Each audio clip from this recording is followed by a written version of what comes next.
Hello everyone, thank you for joining today's webinar hosted by Acquia and Invika. Today we're joined with Eric Billiton, Product Marketing Lead from Invika, and Miles Davidson, Managing Director of Invika. Today we're looking at the Digital Media Challenge. Just going to cover off a few housekeeping rules before we get started.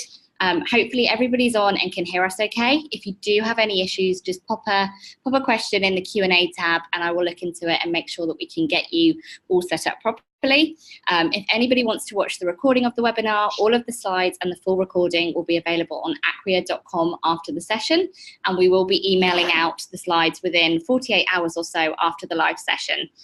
So without further ado, I will hand over to Eric Billiton, our Product Marketing Lead here at Acquia. Thanks very much, Catherine. So just a brief introduction, as you had said, myself and Miles here today. I'm really looking forward to not just a webinar, but also a conversation. So for folks who have questions, we'd be happy to answer them and to take those. One of the things I'm most excited about is we have product marketing here at Acquia, and I get to talk about a lot of the tactical and strategy components, how we've helped customers be successful with personalization, and then we have Miles here from Invika, who has an enormous amount of industry experience in media and entertainment publishing. And he's helped also from very kind of ground up, helping to prep and lead these organizations into digital transformation. And part of that is personalization. So I think it's going to be really enjoyable back and forth between the two of us. And we hope you feel the same.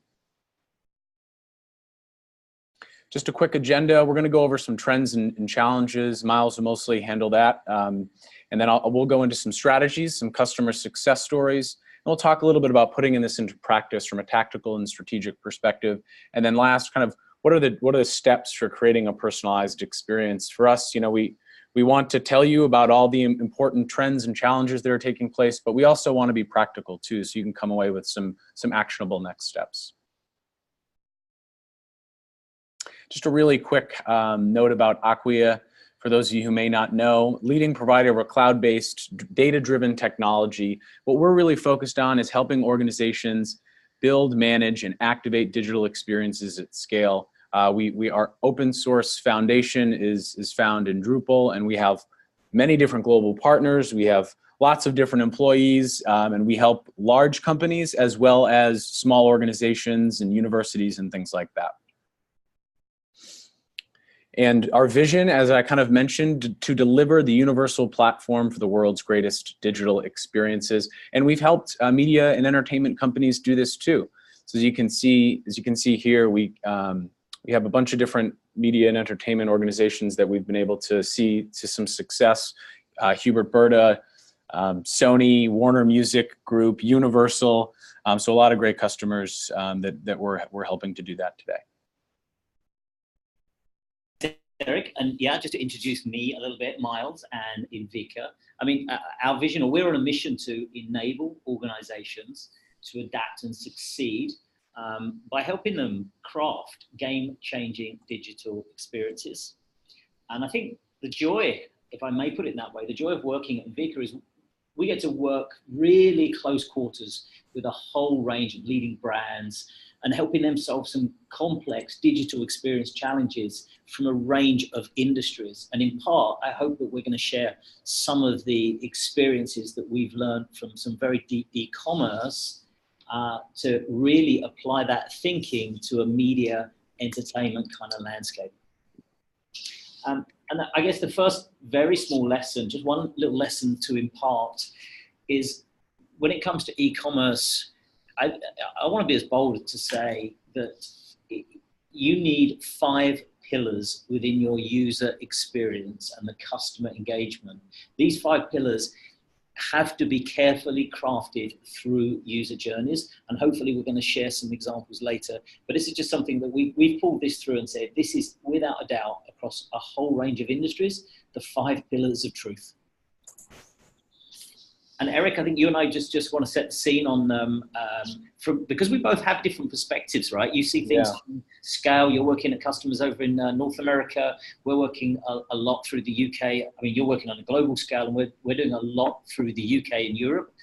So maybe just, let's you kick us off with some of that almost like the one big challenge that you're seeing. Yeah. Well, what's so interesting about that, Miles, is that there is a consistent theme across all of these, right? All of the different organizations, and they're all facing this one specific challenge.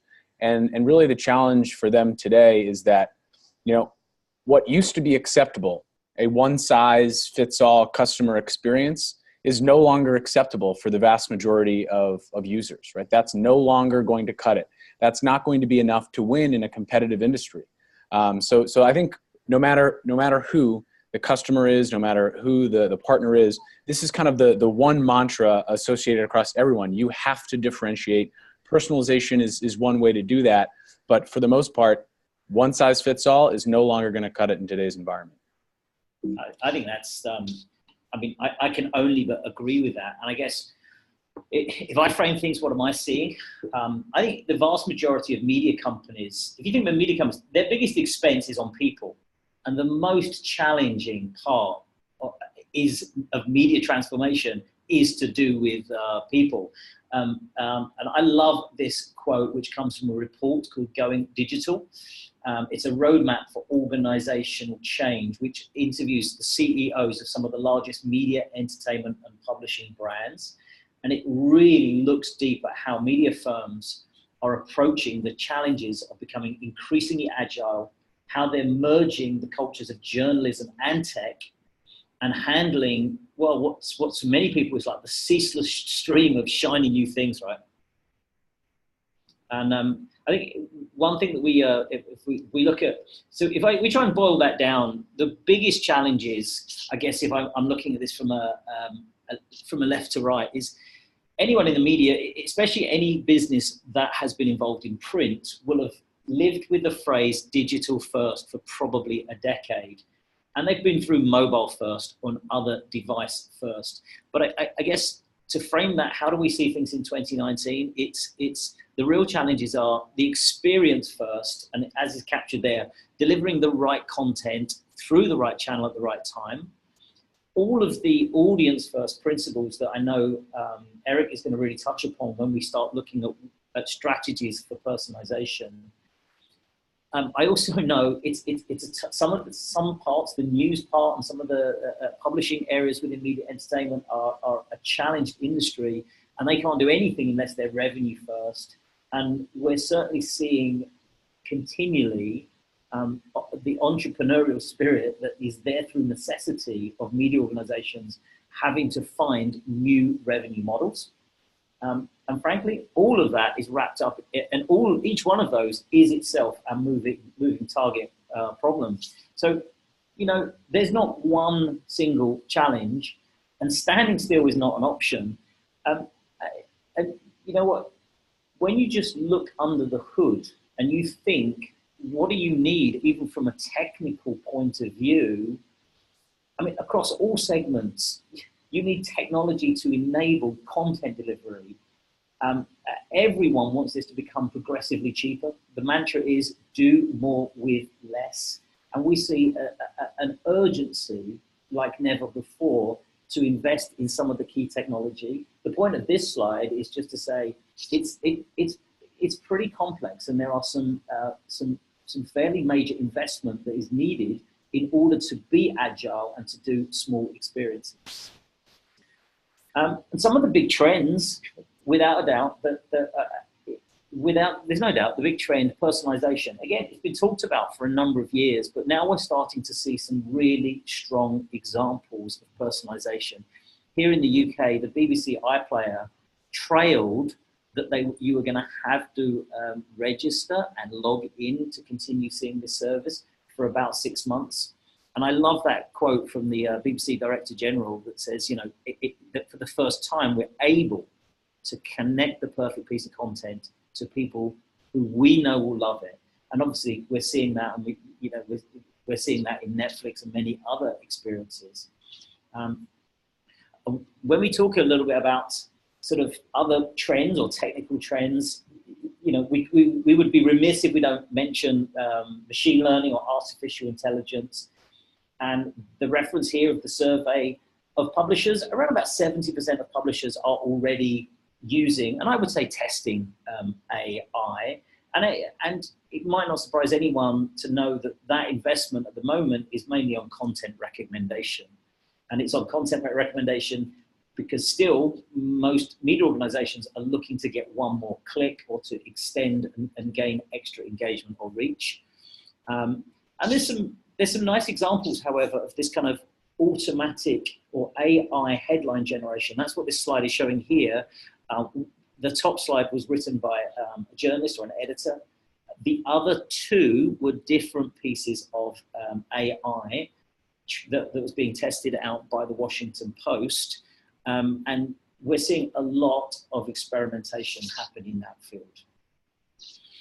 And you know what, we can't talk about customer experiences without referencing Netflix. I mean, it will be completely remiss of us.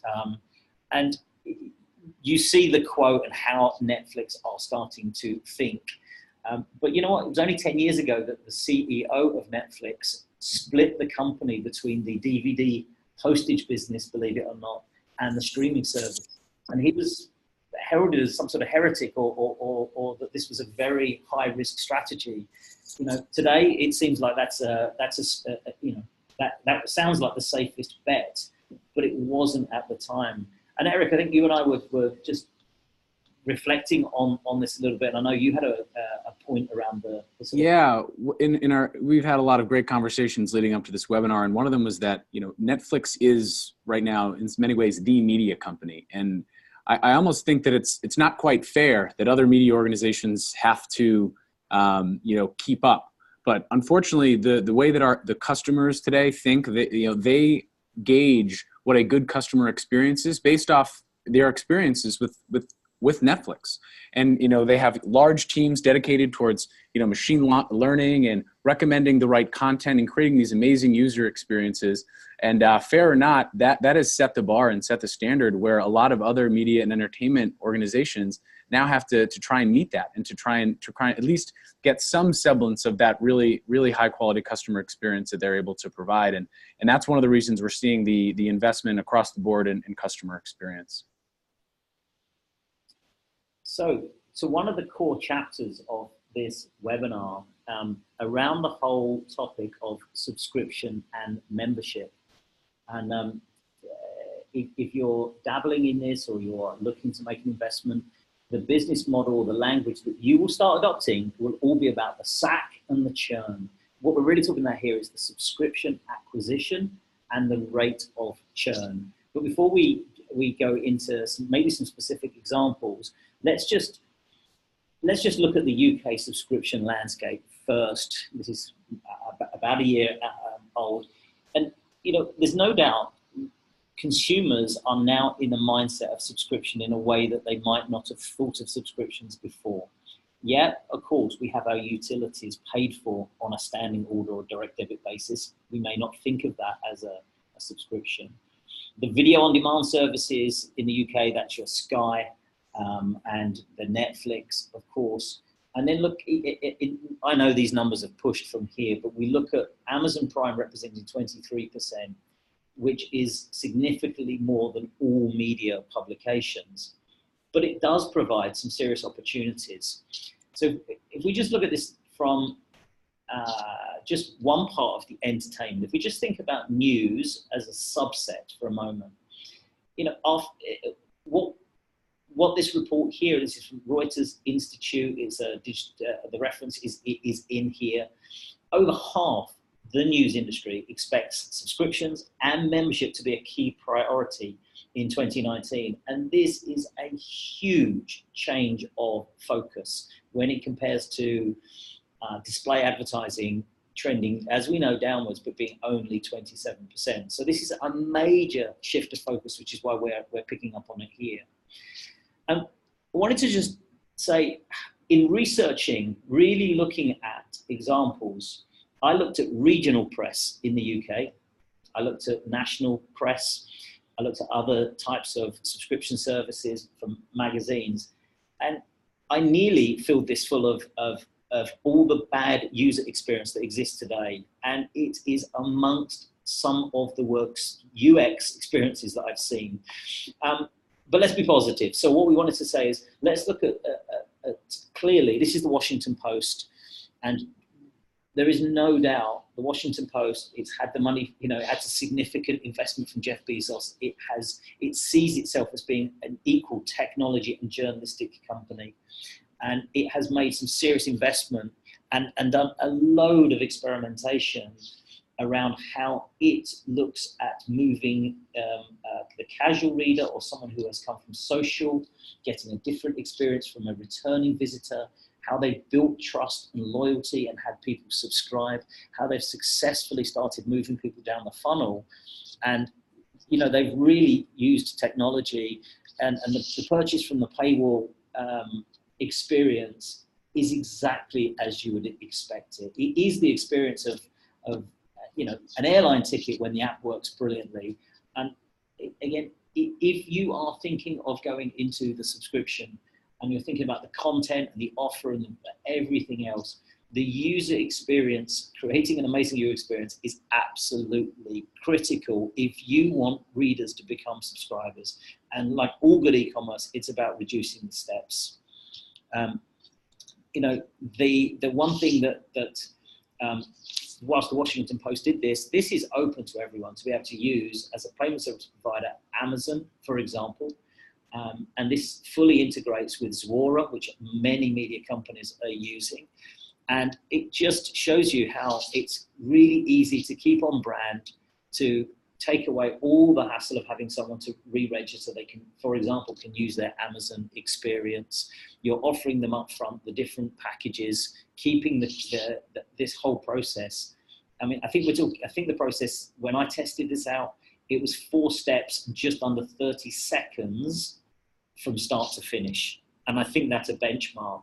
And other things, and I'm picking on one experience, but you can get this from many payment service providers, but you've got that opportunity of a single checkbox to save the payment for future purchasing, which is another huge barrier for many e-commerce experiences. And the last part as well, you know, there's technology out there that's ready to help you transform registered companies into buyers. And this is things that can be experimented with without being too expensive. So the big question, really, anyone needs to, you know, if 52% of the news are looking to build subscriptions, the visceral question, why would anyone subscribe? Most media companies have got 2 major assets: trust in their brand and the relationship with consumers and advertising. So I would just posit that it's the emotional connection to your brand and loyalty are key tenets to a successful subscription.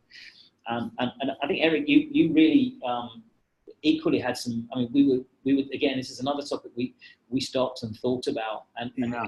that area of trust seemed to be the thing that we both really recognized. Right. I mean, when you think about subscriptions, it's, you know, I know that the experience that I'm receiving is both relevant to what I've looked at in the past and of interest to me. I think there's this agreement of exchange, which is if I'm going to you know, come to your site and spend my time engaging with your content and engaging with, you know, with you, I expect a quality experience and I think for media and entertainment, only by delivering that quality experience are you going to be able to get folks to actually, you know, make that subscription happen, right? Take that actual step to subscribe. And, you know, being able to deliver the right content to the right person at the right time, to me, is just a fundamental component of answering that. Why will anyone subscribe? Well, it's because they're having a good experience, and they want that experience to continue, and they're getting a better experience with you and your brand than other places, right? And I think that's a very fundamental part of the whole customer experience journey, and I think it's so clearly tied to this industry. Yeah. So yeah. And I think that moves us on to the Eric, I'll let you pick us up on this, but there is, and we have some other stats around the personalizing the experience is without a doubt one of the major opportunities that all media, entertainment, or sports brands have when it comes to thinking about subscriptions, right?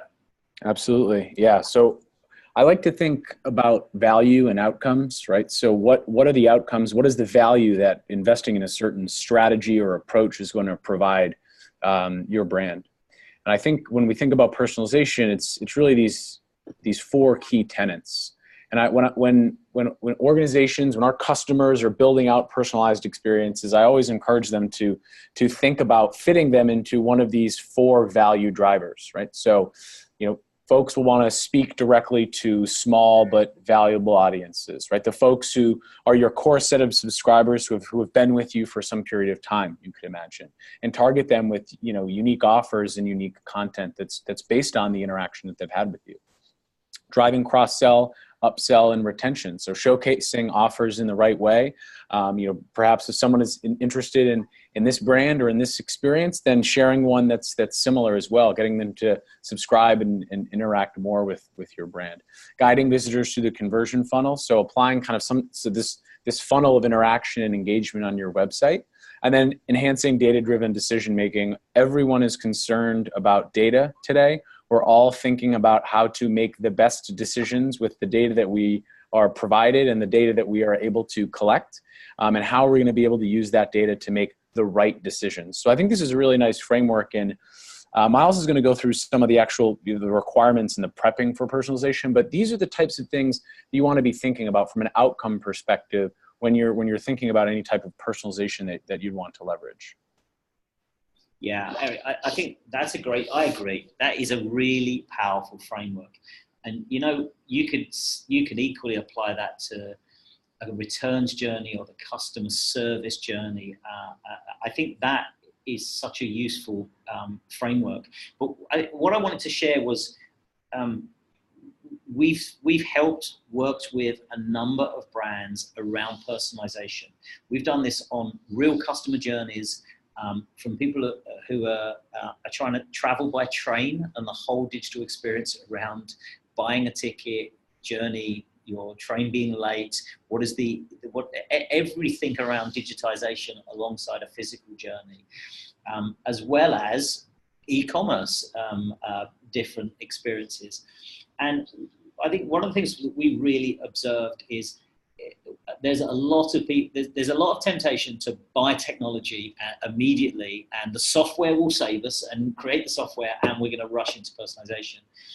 I just want to say there's some real practical steps that every brand should go as part of getting their own skills and capabilities, and they're really framing their thinking to be ready to use such a framework.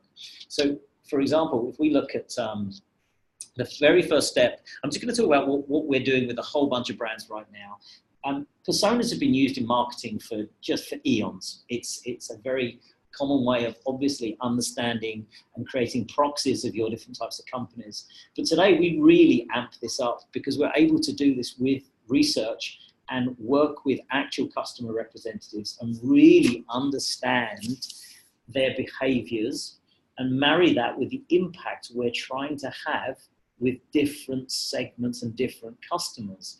And this is so revealing because so many times a marketeer is trying to create rules and offers and content which is based on what they really think, if not hope, is what that customer is going to react with. And never before, with all of the wonderful complexity we have with technology and some incredible tools, and Eric's going to give you some insight into that soon, but never has the maxim of test, don't guess become so relevant. So we really amped up the whole marketing personas to real digital behaviors. And more than that, we really look at mapping out the customer journey. And we're looking at a whole range of different journeys. And even what you're seeing on the screen here, we're considering different emotive states. Like, what is the person dreaming and thinking? What are they researching and planning? What is the tools? So this is kind of experience design, and what you're seeing on screen here is kind of a part of a wider service called, it's a sort of service blueprint. And this is where you start thinking about things holistically. You don't have to map everything out, but it's so important to start mapping out key user journeys.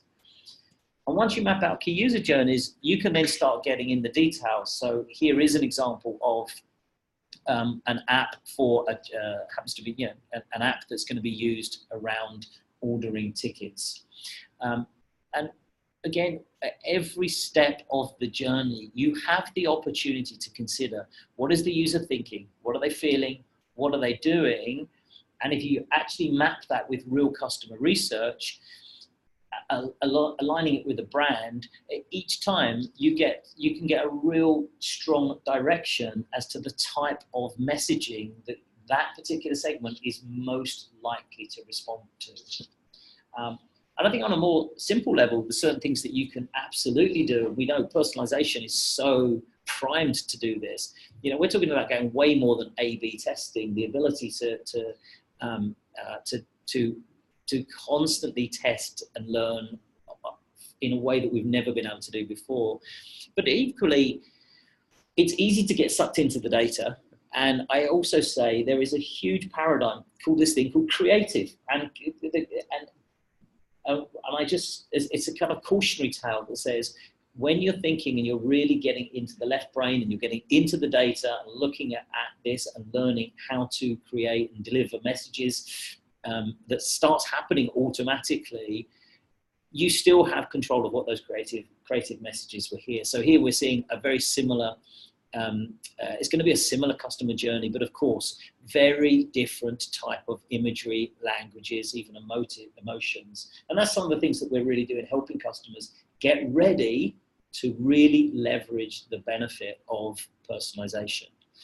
And on just the last point, Eric, just to get back into your kind of framework thinking, I just need to say it again. Test, don't guess. It's critical. I mean, from our point at Invika, we integrate usability testing in our design sprints to ensure amazing experiences. We build prototypes quickly. We test it. When we talk about personas, they're based on real people using real products before you get to the investment and you start scaling it up. So Eric, as you put it so brilliantly, we're in the kind of sometimes the micro details. You guys are in the scale business. Why don't I come over at this juncture and say, look, you know, given you're now working with someone who's got a digital strategy for personalization, there's still a lot to be done, right? How do you walk them through? Sure, absolutely. So we have some kind of tried and true approaches for personalization and success. And, you know, I think it's really important, though, to set the table in the way you did, Miles, because, you know, folks, you know, we think about this thing called pre-crawl. So I think it's, sorry about that. Just got disconnected for a second. Sorry about that. There we go. So what we think about pre-crawl, which is all that important setup for personalization that Miles just talked about. And then once you're actually in these stages, in these different phases, we like to frame this up as a crawl, walk, run approach. Now, for the majority of our customers, we're trying to set up a framework that exists across industries, but this is very specific to MEP, and we'll actually share some customer examples associated with that too. So when we think about crawl, we're really thinking about lower effort, fast results. What are the things that you're going to be able to start with today or immediately from a content perspective and from a data perspective? Now we think about content as the actual delivery mechanism, right, for what an experience is going to be like. The data is going to determine which content you deliver.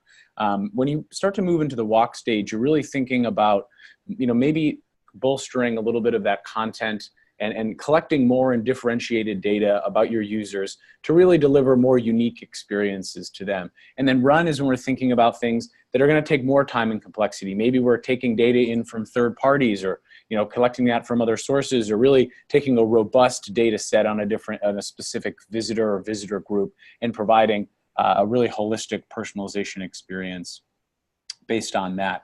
And this is really the progressive, you know, stage of, you know, making sure that in order to get to run, where you're going to have the highest impact potential, you need to do crawl really, really well. And that's something that's really important for us to get across to all of our customers, is that we never want to start small. We always want to think about what's the art of the possible and the North Star type personalizations. But in order to do that well, starting with crawl is really critical.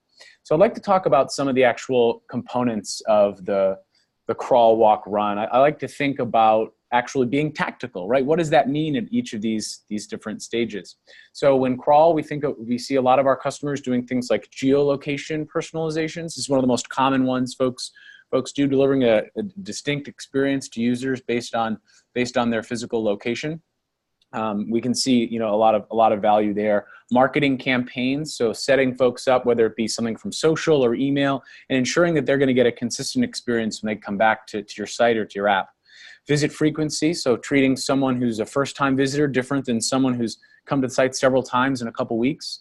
Obviously, we want to think about, you know, how someone would engage with our site and make sure that they're getting experiences relevant to that. And then device and system. So we think a lot about mobile apps here, but we can also think about what action a mobile user would be desiring when they come to the site. Are they looking to browse in the same way that, you know, someone would on a desktop or on a tablet? You know, likely not. So there's a way to kind of deliver more action-oriented personalizations. As we move into Walk, we think about things like browsing behavior, what content folks have clicked on and getting that next action, what pages they've viewed, known information. So if we know their name, if we know their email, or they've given us information about themselves, we can then act on that. And then completed events, which is really, you know, I've done this action, I've filled out this form, I've signed up, I've become a subscriber. Now what type of personalized experience will come next? And then as we go into Run, we're thinking really about integrating with other systems like CRM, collecting and acting channels, you know, across different channels, or really any combination of these above, you know, use cases. So really thinking holistically, what type of, you know, these all build off of each other. And I think it's really important to really reinforce that crawl, walk, run approach. You have to do these things at the beginning really, really well. So those are ones that I wanted to highlight.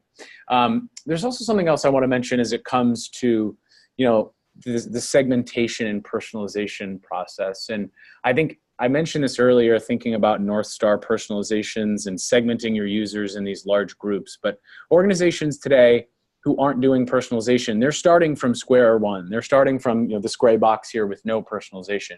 And while it's really easy, we see a lot of articles and news items about one-to-one personalizations. I think that it's really important for folks to kind of think about the value that could be delivered just by getting from that one-to-many or one-to-some or even one-to-few, kind of that progressive segmentation and personalization capability. So there's real value in going from just a generic one-size-fits-all experience, which we see won't work, to delivering one-to-some if someone likes this type of content or this type of experience. So I think with that, we would like to really try and get to some customer stories and examples. I think that's really the meat of this. So I know, Miles, you wanted to take you'll take the first one, and then I'll jump in after that. Yeah, I wanted to. We couldn't be prouder of the work that we've done with Arsenal Football Club. And we started working with them a little over 2 years ago. We are a technical partner of Arsenal Football Club. We were delighted. Last year we won the People's Choice for the Webby Award. And it really was, and I guess, I love the phrase North Star. Look, the challenge of any sports brand, and this is not giving anything away, a sports brand, when it comes to your owned media, in this case, Arsenal.com or some of their other apps and their own ecosystem of media. And by the way, you know, Arsenal's a football club for sure, but the way we engage with them is we're working with their media group. So this really is a media challenge. And the challenge is very simple. You know, before you've even typed the word Arsenal or finished typing into Google, the last results are being shown. By the time you finished Arsenal, not even put football club in, you've got almost a whole page Google takeover showing statistics, players, any number of information that's right on screen. And Facebook, Twitter, and others are making, and we're seeing as well with Amazon, are making significant investment into the sports area. So our focus was on digital membership, which is why I wanted to bring this up. And this was the same thing, going from the unknown fans around the world. Most of Arsenal fans will never get near the UK or set foot in the Emirates Stadium, but they have a global fan base. So that the focus was all about digital membership. We actually didn't think we could increase fan engagement on the owned content. Certainly their numbers are eye-watering when it comes to some of the platforms, but really finding the strategy. And so the digital strategy here was everything was to do with the build up to match day, the match day, and then the right sentiment based on, and so much of this is driven on the performance of the first team. If they're winning, the numbers are up. If they're not, it's a challenge. But we found that there is so much content and delivery strategies that could be done to drive digital membership. The fantastic news is that for the first time, we've seen a year-on-year increase in fan engagement. That's it from the Arsenal point of view. So that's great. Thank you. Hubert Burda Media. So this is a really large billion-dollar German media conglomerate. Folks may be more familiar with some of their offerings. I know InStyle is a really popular one in the UK. Hubert Burda is really thinking about personalization in a holistic way to encourage their subscribers and to kind of capitalize on the shift from print to digital channels. So they're really thinking the data first perspective. Who's the reader? What are the things they're reading? What do they like? What are they kind of spending their money on? And it's been really hard to collect that in the past. So for them, getting that baseline understanding, this is really more of one of those walk use cases where they're really focused on the browser behavior of a given user. So they have all this content that exists on their site, and they make sure that when an individual interacts and engages with that content, that's going back into their user profile. So they're able to kind of engage these unknown users. They don't necessarily need to know all their name or information at that point, but they're still able to deliver them personalized experiences based on the type of content that they've clicked with in the past. So for folks who've gone to their website and clicked on a lot of things about lifestyle, right? That when they return to the site, those are the most common recommended content components that they receive.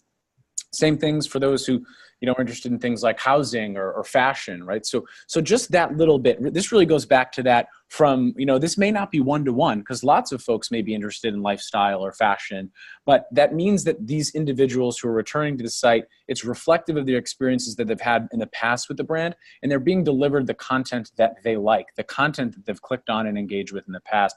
And they've got hundreds of different personalizations that are running on their site today. The next one I want to talk about is Stage Entertainment. Now, this is a great example. This is actually a partnership between Acquia and Inviqua, and we're really excited about it. I'm assuming many folks are familiar with Stage, but I almost kind of think of them as maybe the Broadway or off Broadway almost of Europe, but that's maybe just the American in me thinking that. But they do a lot of really interesting shows. So they have shows like Anastasia, and they have shows like Kinky Boots, and they're totally different depending on the audiences that one would want to deliver. So the same folks who are interested in maybe more of the family shows wouldn't be as interested in one of the ones that are for more mature adult audiences. So for them, understanding the different types of content that people have engaged with was absolutely critical as they went through an entire digital transformation. And they've seen unbelievable results. For them, they actually started building the Anastasia site or part of the site out, and they saw comparison results when they were delivering these personalized experiences based on the buyer journey. Really, really strong results. Big increases in time on site, an increase in visits, meaning a lot of them were return visits. We're seeing site load time and bounce rate decrease significantly, and then just massive increases in conversion rate, really the stuff of dreams from a digital transformation perspective, and really holistically undergoing that strategy. That's the type of thing that's possible when you're combining your digital transformation and leveraging customer experience techniques like personalization. One other example I want to talk through is actually Acquia. So obviously Acquia is not a media and entertainment organization, but they have a really great use case, the one that we're working on today, actually, and I'm intimately familiar and close with this. So one of the things I think is really interesting, we're doing a lot of tagging of our content by different industry types, and really importantly for us, by products. We have a bunch of different solutions, and we want to get an understanding of the folks who are coming to our site and what type of content, what type of product is they're interested in. So their favorite product, everyone who knows, who comes to our site, we know their favorite product. And based on that, we're able to deliver a lot of recommended content. Now, this is, I think, something that'd be really great use case for media and entertainment is when folks come to our blog, we have an entire set of recommended content that's associated with their favorite product. And now we know if someone's interested in our cloud product or our Lift product for personalization, we're actually able to deliver them recommended content both on our blogs page and across our different site. And the results when you're delivering that experience is, again, off the charts. 266% increase for those who are interested in things like cloud, and 72% for folks that are interested in personalization. And this is just at a baseline level, I think fits really nicely into that, moving from no personalization and getting to one to some and even one to many here, because you're delivering the right experience to the right person, and that's getting them to continue to engage with your brand and with your organization, which really, that's why we're all here. And that's kind of comes back to that question of why does anyone subscribe? And I think it's really, really important use case to go through.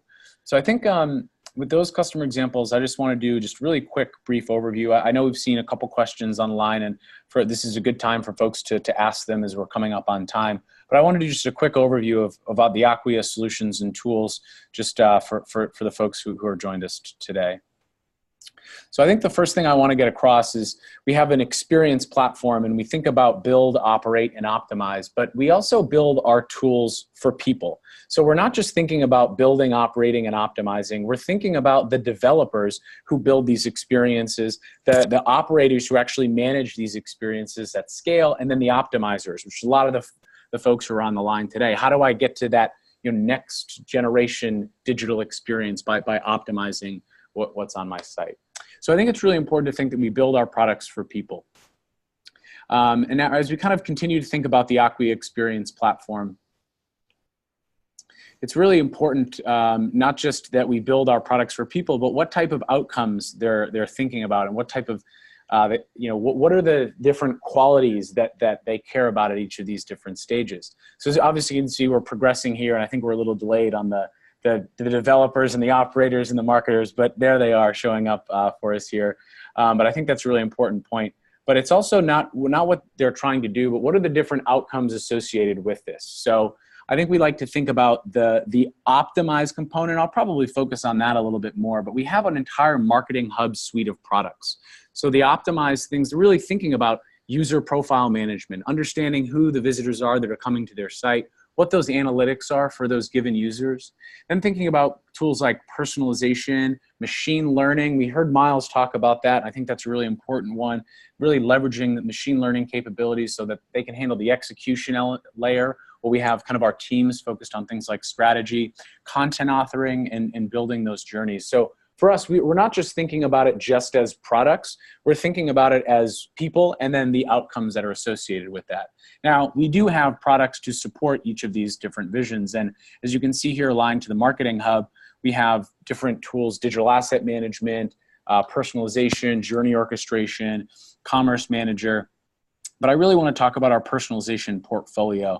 Our personalization portfolio consists of 3 different products, and it consists of Acquia Profile Manager, Acquia Lift, and Acquia Journey. And we can see we're going through the progressive slide here, but we'll keep moving through. Acquia Profile Manager, that's really going to help you at the crawl stage, to collect the data, to build the unified user profiles, to segment visitors based on their unique characteristics. Next, when we actually think about Acquia Lift, this is really actioning a lot of the data that you've collected. So being able to personalize the content and customer experiences to drive engagement, conversions, and loyalty. So Profile Manager and Lift, combined together, is they're gonna suffice for the vast majority of the crawl and the walk use cases.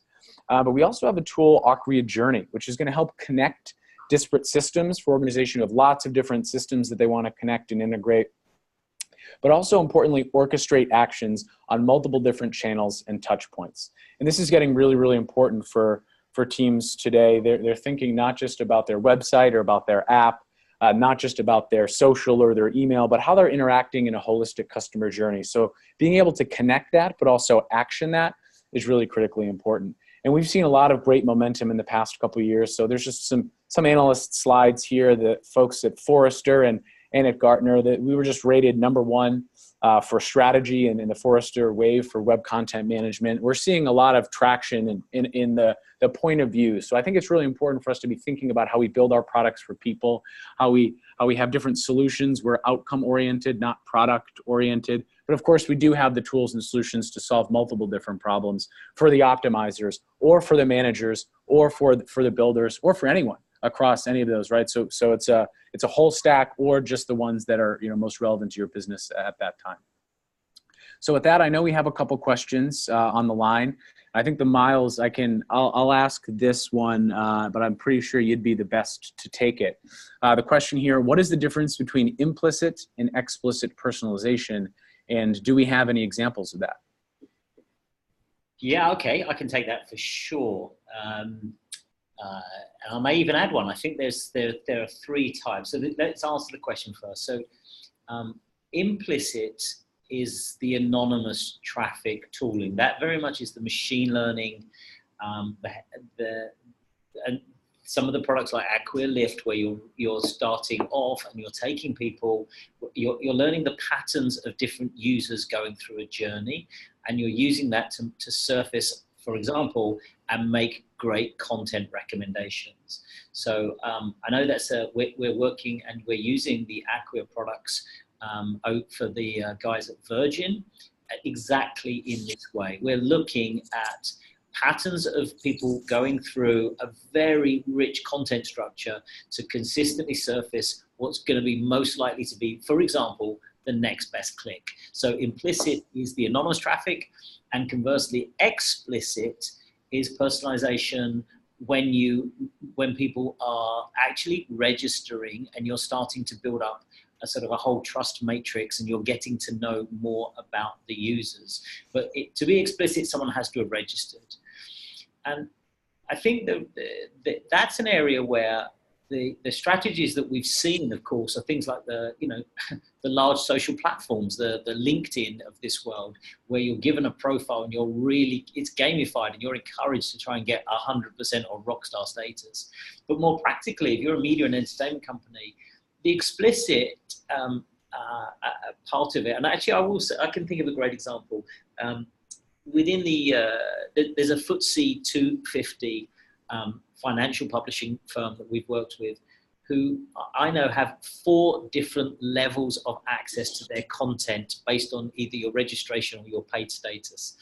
And the thing that really we learned through that project was you need to treat every single person as a sprinkling of gold, and start thinking, what are the tools that you could provide to make their life easier that actually provides an exchange of information. So if you're looking to get further information, you absolutely have to be able to give more value all the time. So yeah, implicit is anonymous and all the technologies around anonymous. Explicit is more like building out products and services to really enrich your knowledge of a user or a visitor or a fan.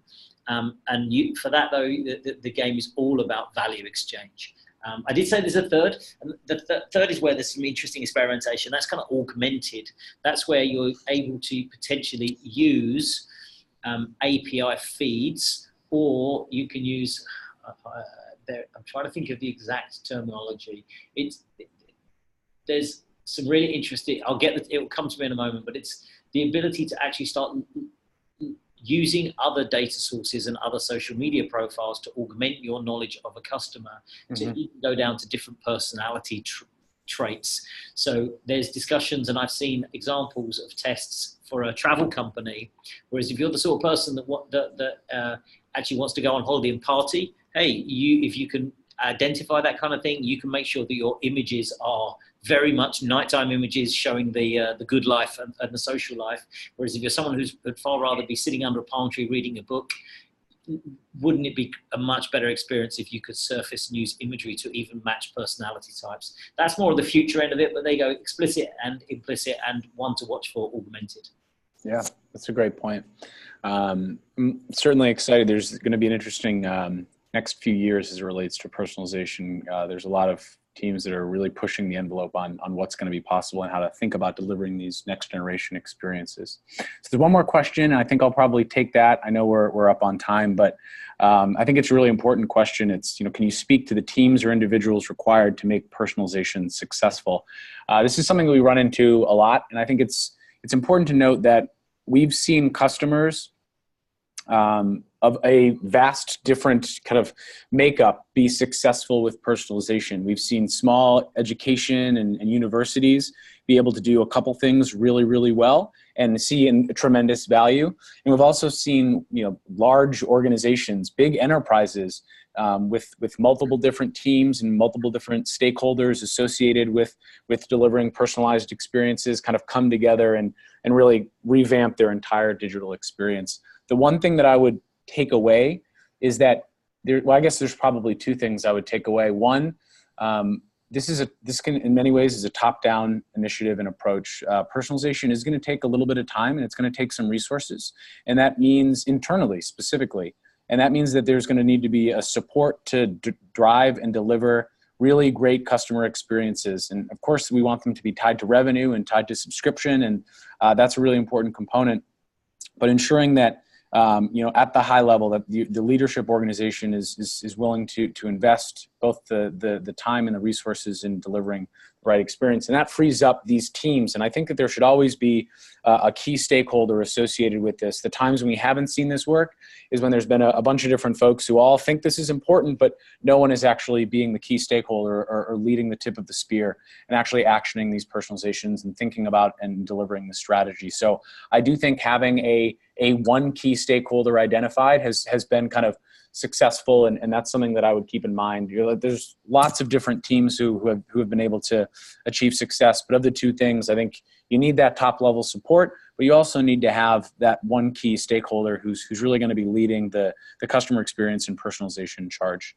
So Miles, I'm not sure if we had anything else to add. I know we're close to time here. If folks have any other questions, we can either take them afterwards or take them now. But just from my perspective, I really appreciate the conversation. It's been really valuable to get some of these insights from Miles, and I hope that the folks on the line enjoyed the conversation and enjoyed the content. We'll be sharing that back with you in the coming days. Eric, I'll just echo that. It's been a blast. It's been a pleasure. Thanks for having me to join this conversation. To me, I would just say, yeah, it becomes such a richer conversation when we both share that kind of experiences of. I really like that, the sort of the pre-crawl, yeah. the preparation. None of that's to be underestimated. It's like you want to get ready. It's all about getting ready and then really having the strategy to scale. And I think.